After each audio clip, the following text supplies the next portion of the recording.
क्या ये अवाम के नुमाइंदा पार्लियामेंट है या ये एस्टेब्लिशमेंट का दिया हुआ पार्लियामेंट है? कायद-ए-आज़म का पाकिस्तान कहाँ है आज? एस्टेब्लिशमेंट हमें जो नताइज मुरत्तब करके दे, जिनको यहाँ पर बैठने के लिए फहरिस्त में नाम शामिल करे, उस पर कब तक आप समझौते करते रहेंगे? इस बार तो बाकायदा असेंबलियां बेची गई हैं और असेंबलियां खरीदी गई हैं। कौन इन असेंबलियों को और इन ऐवानों को अवाम का नुमाइंदा पार्लियामेंट कहेगा?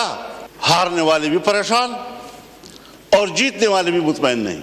हमने अपने उसूल पे समझौते किए हैं, हमने अपनी जमहूरियत बेची है। मौलाना का 2 मई को कराची में मिलियन मार्च का ऐलान, अल्टीमेटम दिया, रोकने की कोशिश करने वाले मुसीबत को दावत देंगे। नवाज शरीफ, शहबाज शरीफ और बिलावल भुट्टो को इख्तिदार छोड़कर ओपोजिशन में आने की पेशकश। ये अवाम की नुमाइंदा या एस्टेब्लिशमेंट की तरतीब दी गई पार्लियामेंट है। इतलात है असेंबलियां बेची गई और खरीदी गई। हमने जमहूरियत बेची, अपने हाथ से अपने आका बनाए। तारीख हमें मुआफ नहीं करेगी। हारने वाले परेशान है तो जीतने वाले भी खुश नहीं। किस तरह हमारा ज़मीर मुतमईन है जो हम यहाँ बैठे। मौलाना फजलुर रहमान की कौमी असेंबली में घनगरज, कहते हैं कि पाकिस्तान एक सेक्युलर स्टेट का रूप धार चुका है, अपनी मर्जी से कानून भी नहीं बना सकते, फैसले दीवार के पीछे कोई और करे, गालियां अवाम हमें दे। जिन लोगों से ऐवान भरा है उन्हें नजरिया पाकिस्तान से कोई दिलचस्पी नहीं। सरबराह JUI ने PTI का जलसा करना अवामी हक करार दे दिया।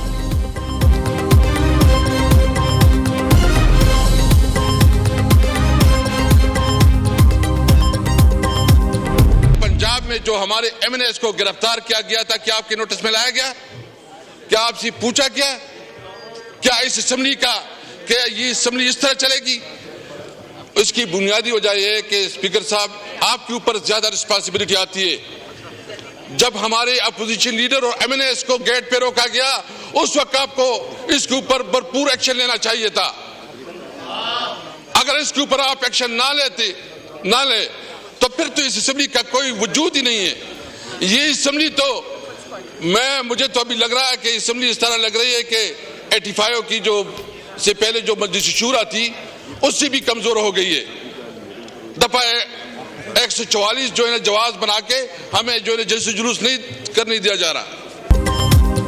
रोक सको तो रोक लो, हर शहर जाएंगे, असद कैसर का चैलेंज। कौमी असेंबली में सवाल उठाया, किस कानून के तहत PTI को जलसे की इजाजत नहीं दी जा रही?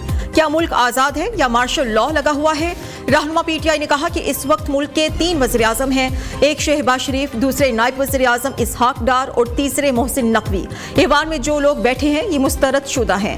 9 मई मोहसिन नकवी और IG पंजाब का ड्रामा था। इस सानिहा की तहकीकात के लिए जुडिशल कमीशन बनाया जाए।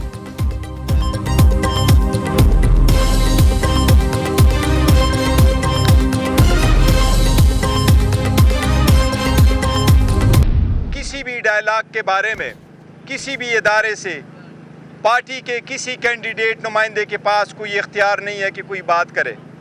अगर उसके बारे में कोई बात करना हुआ तो वो खान साहब की हिदायत पे आपके सामने मैं लेके आऊँगा या बानी चेयरमैन इंशाअल्लाह ताला खान साहब आपको खुद जेल में बताएंगे।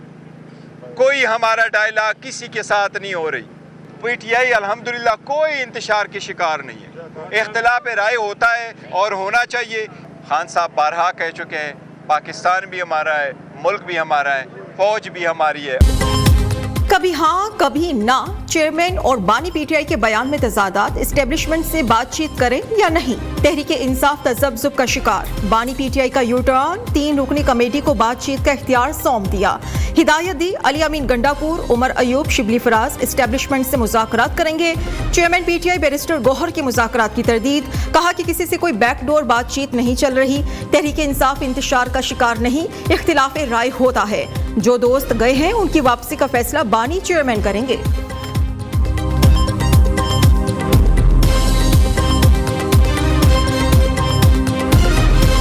ये नहीं हो सकता कि आप मुज़ाकरात के नाम पर ब्लैकमेल करके 9 मई 190 मिलियन साइफर तोशाखाना, ये माफी जो है ये नहीं होगी। मुज़ाकरात जरूर होंगे।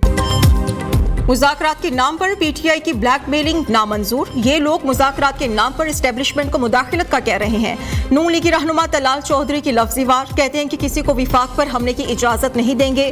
पाकिस्तान की मुआशी हालात बेहतर होने जा रहे हैं। वज़ीर आज़म के दौरे सऊदी अरब पर मनफी प्रोपेगेंडा किया गया।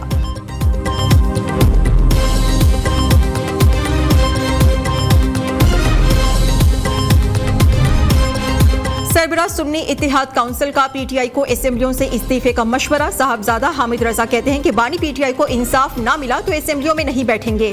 पीटीआई के सरबराह के लिए सबसे पहले खुद इस्तीफा दूंगा। तहरीक इंसाफ की क़यादत को असेंबलियों से इस्तीफा देने और सड़कों पर आने की जरूरत है।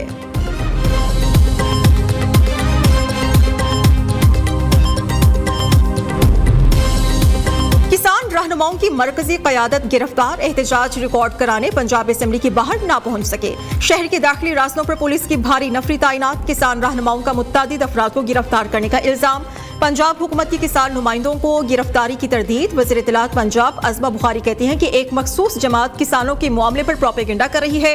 कुछ मौसमी किसान सियासत की आड़ में किसानों का लुबादा ओढ़े हुए हैं।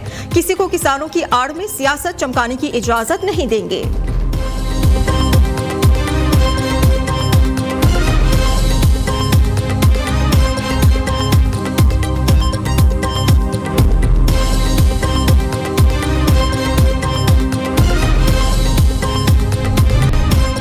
किसानों से गंदम खरीदारी न करने का इकदाम। लाहौर हाईकोर्ट में चैलेंज। चीफ सेक्रेटरी पंजाब समेत दीगर को फरीक बनाया गया। दरख्वास्त गुजार ने मौक़िफ़ इख्तियार किया कि हुकूमत ने किसानों से गंदम खरीदारी 22 अप्रैल से शुरू करना थी। सरकारी खरीदारी न होने से किसान माफिया को सस्ते दामों गंदम फरोख्त करने पर मजबूर है।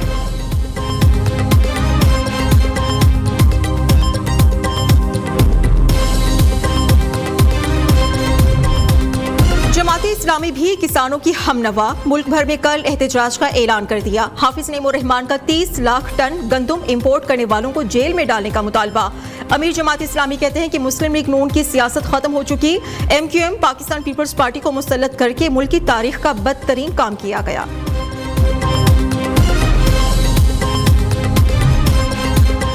ऑडियो लीक्स केस में जस्टिस बाबर सत्तार को अलग करने की दरखास्तें खारिज। इस्लामाबाद हाई कोर्ट ने PTA, FIA और पैमरा पर 5-5 लाख रुपए जुर्माना आयद कर दिया। तमाम इदारों की अथॉरिटीज के खिलाफ तौहीन अदालत की कार्रवाई का इंदिया। जस्टिस बाबर सत्तार ने इस्तफसार किया कि हाई कोर्ट के जजेस को ब्लैकमेल करने या जजेस के घरों में खुफिया कैमरास लगाने से FIA का कोई ताल्लुक है। एडिशनल अटॉर्नी जनरल ने कहा ऐसा तो नहीं, लेकिन खत में लफ्ज इंटेलिजेंस एजेंसीज इस्तेमाल किया गया है।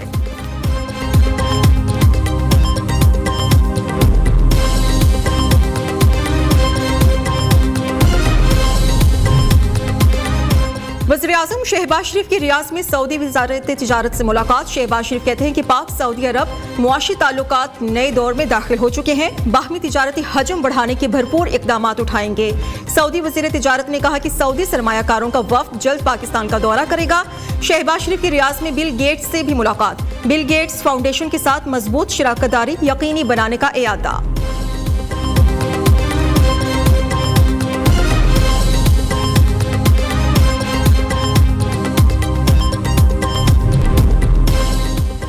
पाकिस्तान को IMF से $1.1 अरब किस्त की मंजूरी आज मुतवक्के है। IMF एग्जीक्यूटिव बोर्ड का इजलास आज। पाकिस्तान कर्ज प्रोग्राम का केस पेश किया जाएगा। मंजूरी के बाद पाकिस्तान को तीसरी और आखिरी किस्त मौसूल होगी। वजारत खजाना के मुताबिक IMF के साथ नए कर्ज प्रोग्राम के लिए मुआशी टीम के मुज़ाकरात आइंदा माह होंगे।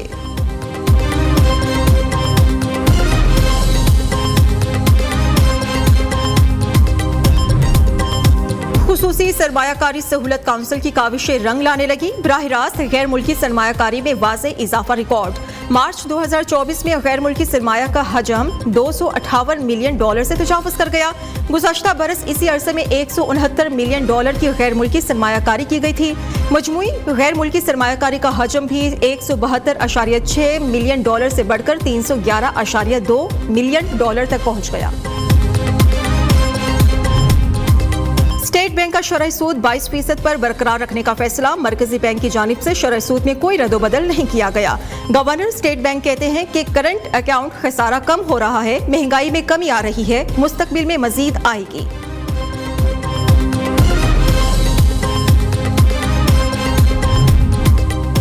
फ्यूल एडजस्टमेंट का वबाल, अवाम का जीना हुआ मुहाल। कराची को बिजली के बड़े झटके देने की तैयारी। के इलेक्ट्रिक की एक नहीं, दो नहीं, इकट्ठे 19 रुपए बढ़ाने की पैमरा को दरखास्त।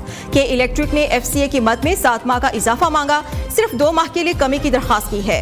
नेपरा के इलेक्ट्रिक की दरखास्त पर 9 मई को समाअत करेगा।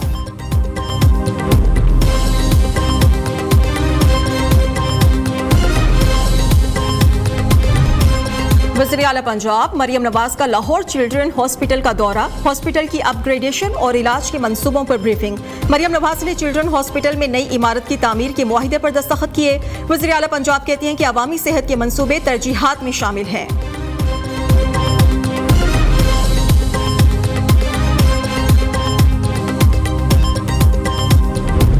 चिल्लास में मूसलाधार बारिशों और बालाई मकामात पर बर्फबारी, अपर कोहिस्तान में लैंड स्लाइडिंग से शाहराह कराक्रम ट्रैफिक के लिए बंद। दियामन, भाषा डैम साइट एरिया समेत दीगर मकामात पर भी लैंड स्लाइडिंग का खदशा है। हुकाम ने शहरियों को सफर में एहतियात की हिदायत कर दी।